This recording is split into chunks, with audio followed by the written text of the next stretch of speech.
Chapter 12, 4 Fingers and 3 Thumbs.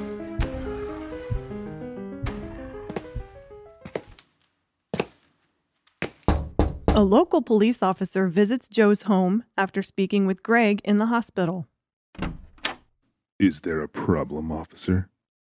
I got a few questions for Joe Turner concerning Greg Fowler. Joe picks up on his East Coast accent. I know the police in town. You're not a familiar face. Joe observes the officer's name tag. Officer Crank. An unusual name for an Italian-sounding voice, Joe thought. I'm Joe Turner. Who sent you? My second day. I sent myself. We need to talk. Let's talk inside.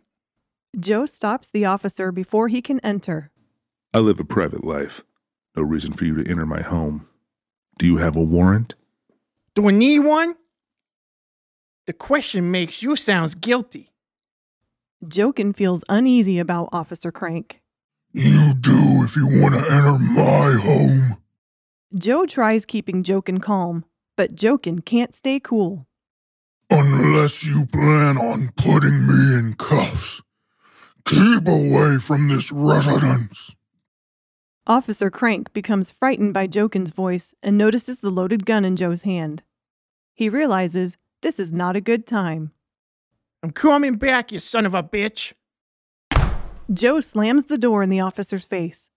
He questions the officer's East Coast accent to himself. Joe takes, "I'm coming back," as a threat, and being called a son of a bitch? Well, that's unkind to his mother. Joe remembers Handsaw Henry from Compton owes him a favor. 2 days later, Detective Nolan receives an envelope.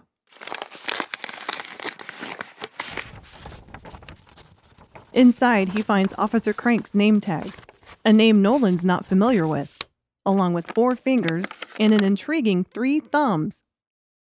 He remembers Greg Fowler's police report stated he was missing a thumb. He also knows Joe Turner is somehow involved in Greg's beating.